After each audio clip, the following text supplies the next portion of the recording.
Jean-Marie, c'est la voix, pour moi, c'est l'œil. Donc, je voudrais d'abord remercier toutes les personnes qui sont ici.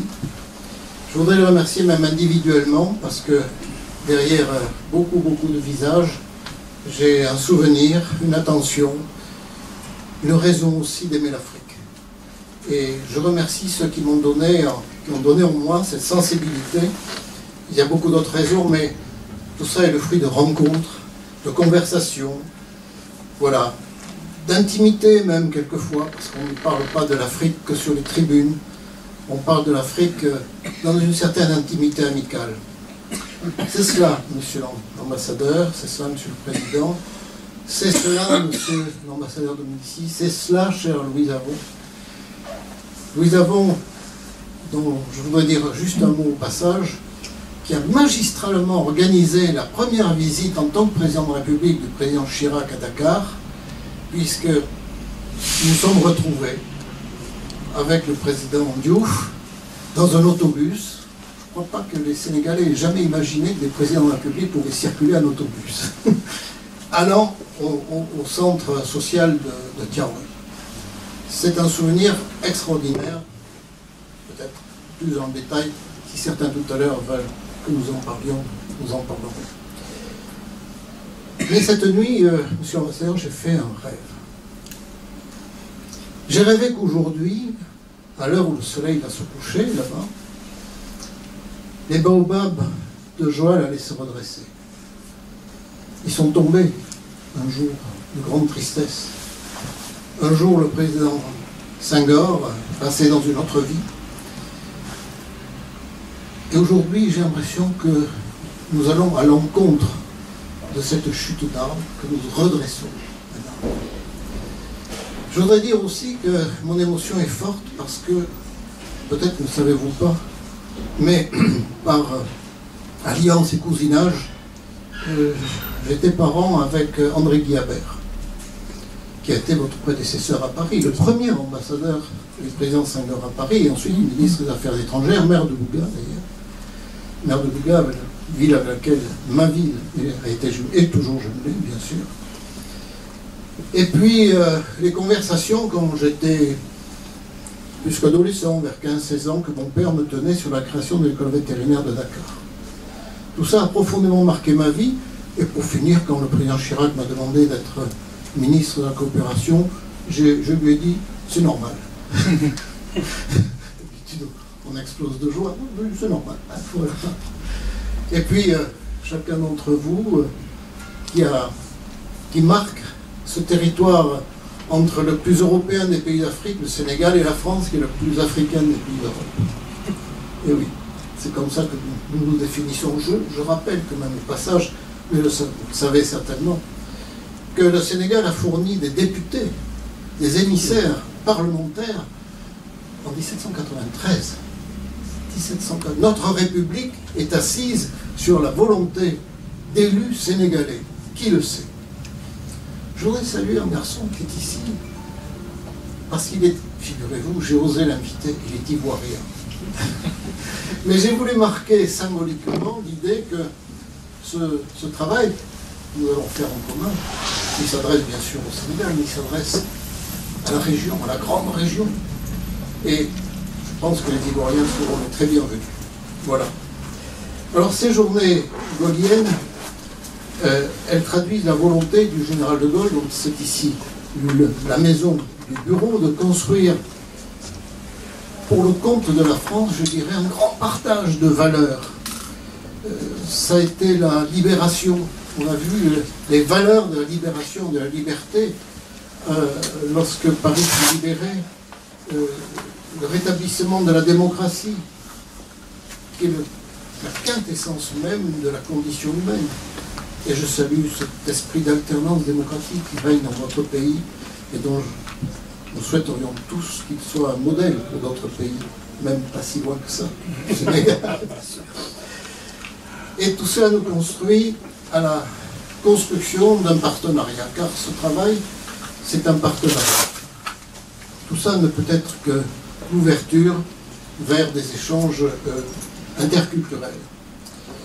Je reste persuadé que cet engagement du gaullisme dans le sens du développement des nations, l'association que je préside, le CANFA, s'inscrit dans cette dynamique où les notions d'éducation, d'humanisme, de diversité culturelle, de développement économique régissent tous les membres du CANFA, que je salue ici, enfin pas tous, il y en a d'autres ailleurs, mais les principaux.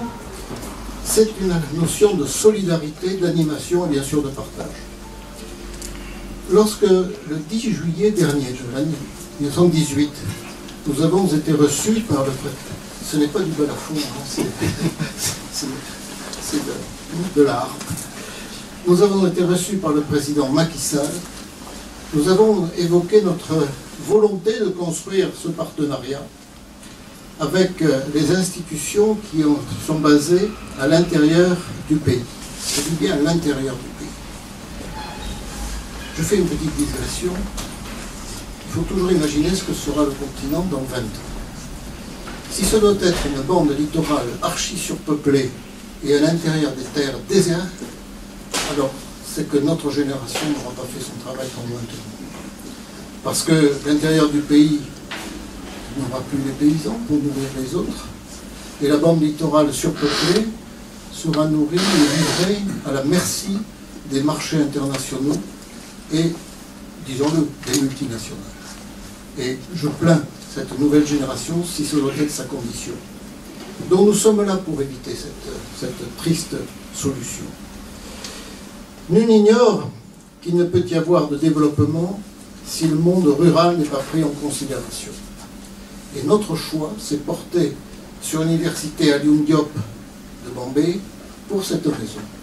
Parce que l'aménagement du territoire, et le général aussi l'avait compris, puisqu'il a désigné un de ses plus proches et homme de confiance, c'était Olivier Guichard, pour justement faire en sorte que le territoire français soit solidaire et que chaque territoire ait sa même chance. Eh bien, c'est la même tâche à laquelle nous sommes attelés.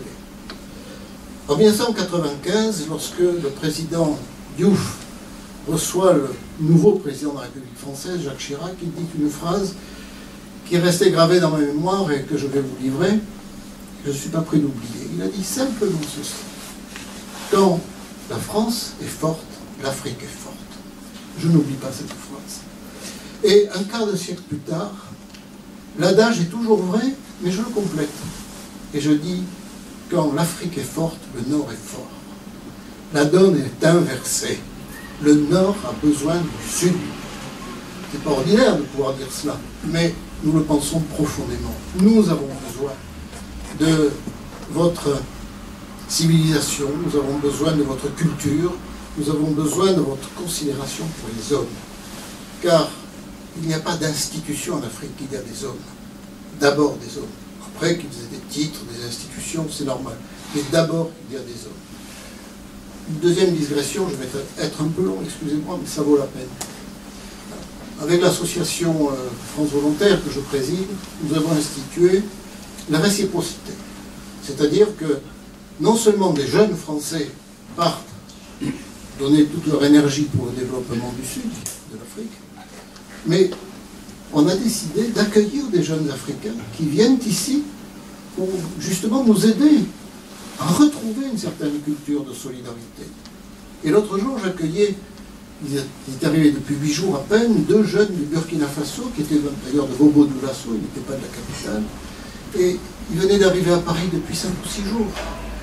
Ils n'avaient jamais vu Paris. Je crois qu'ils n'avaient jamais quitté Bobo-Dioulasso de leur vie. Et je leur ai dit alors, quelle impression on vous donne?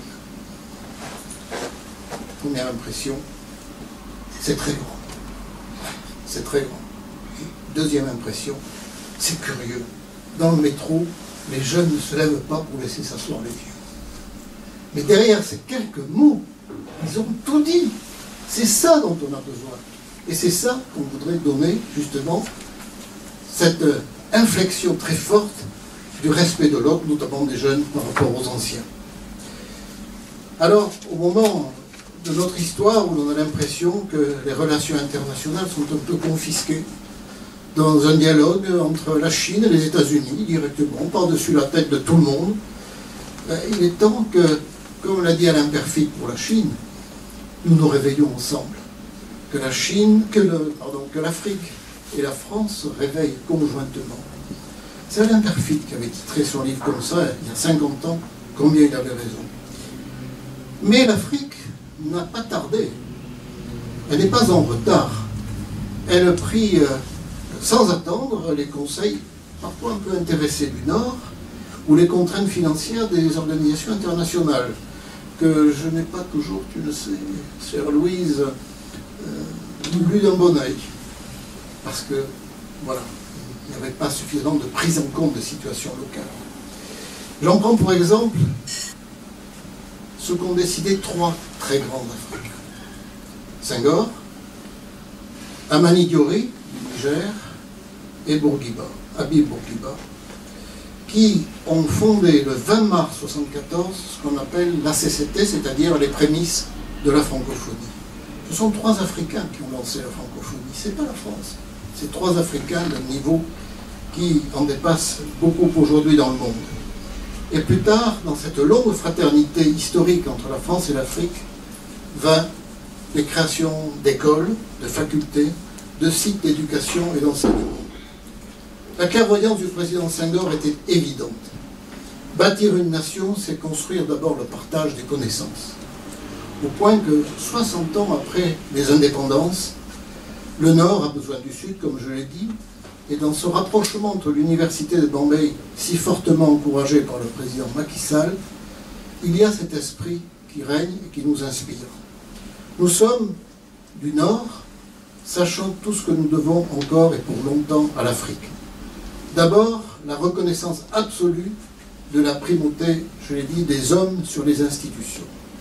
Pour ma part, j'ai mieux compris ce qu'était l'Afrique et que j'ai regardé l'homme européen autrement lorsque j'ai rencontré ces jeunes du Tiaroy, lorsque j'ai rencontré les migrants revenus et la famille à Caille, au Mali, ou quand j'ai rencontré un homme que je ne peux pas oublier, l'instituteur de l'école de Médine, presque à la frontière entre le Mali et votre pays. L'enseignement primaire, je le dis pour les enseignements de M. Fogassi, qui est ici, c'est un grand enseignant. Il est parti? Non, non, il est là. Je vois. Il est toujours modeste. Quand j'arrive dans cette... Je le raconte cette histoire parce que c'est inoubliable. J'arrive un peu par surprise dans cette école de Médine, qui est une bourgade au bord du fleuve. J'entre dans l'école et sur ce tableau noir un peu écaillé, avec des enfants qui ont des cahiers qui ne sont pas luxueux sur les genoux, je vois leçon de morale. Quand un étranger entre dans la salle de classe, il faut se lever. Deuxième leçon de morale, ne fais pas à l'autre ce que tu ne souhaiterais pas qu'il te fasse. Et voilà une génération de jeunes Africains qui a eu ça sous les yeux tous les jours. Et ça fait une vraie civilisation. Donc, tout cela nous inspire, et cet enseignement primaire en Afrique, commençant par ces maximes, nous donne aujourd'hui de l'optimisme pour l'Afrique. Ça a été écrit dans un livre dont le titre c'était « L'Afrique, notre avenir ». Je crois que le nom de l'auteur, c'était moi. J'ai été pris pour fou lorsque j'ai écrit « L'Afrique, notre avenir ». On m'a dit « mais je n'y pense pas ». Et bien aujourd'hui, je suis de plus en plus convaincu que vous êtes l'avenir, pas simplement de cette partie du globe terrestre, mais de l'ensemble de la planète. C'est par vous, par l'Afrique, par son dynamisme, par son sens de la création, de l'innovation, de la fraternité, que le reste de la planète retrouvera la paix et l'entendement. Voilà ce que je voulais vous dire. Alors, soyons nous-mêmes, et vous, et nous, rencontrons-nous le plus souvent possible, et prouvons que ce projet s'inscrit clairement dans la ligne du travail de notre association qui a réalisé déjà 4 colloques depuis sa fondation, dont Papsen, il a été cité, a été l'initiateur et le maître d'œuvre, et il s'implique beaucoup dans ce nouveau projet. Il s'agissait de mettre en évidence des conditions d'une méthodologie de la participation au développement, participation mongolienne, le terme, donc, cher au général de Gaulle, dans la grande transition post-coloniale, pour illustrer de solides expériences de terres africaines qui représentent des références précieuses pour le développement présent et à venir. Je fais une petite parenthèse. Les fameux tirailleurs sénégalais, d'où venaient-ils? De la ruralité. C'étaient des paysans, comme les soldats de la Grande Guerre française de 14-18, qui eux-mêmes étaient des paysans. Il suffit de voir les monuments aux morts dans nos villages. Les villes étaient plus petites, puis c'est la levée en masse du monde rural pour défendre la nation. Eh bien, je dis clairement que ce sont les paysans sénégalais qui sont venus aux côtés des paysans français pour maintenir la liberté et la démocratie. Voilà. Le colloque de Bombay vise non seulement, qui va venir, à tirer les enseignements de cette histoire, prolongeront les travaux des premières rencontres qui vont avoir lieu, à élaborer des outils nécessaires et des pratiques efficientes pour l'action menée. Elles donneront donc un très grand sens au rééquilibrage impliquant tous les acteurs du développement, et je l'ai dit, notamment ceux du monde rural, souvent marginalisés, dans une solidarité gageant la démocratie économique et sociale éclairée par des valeurs et de culture. Donc voilà, je voudrais saluer ce très beau partenariat qui s'annonce dans une fraternité. Nous ferons tout pour que les choses avancent et que dans 10 ans, 15 ans, il y ait une nouvelle génération de Français et de Sénégalais qui se disent « Mais après tout, à cette époque, ils ont fait du bon travail avec cette convention. » Je vous remercie.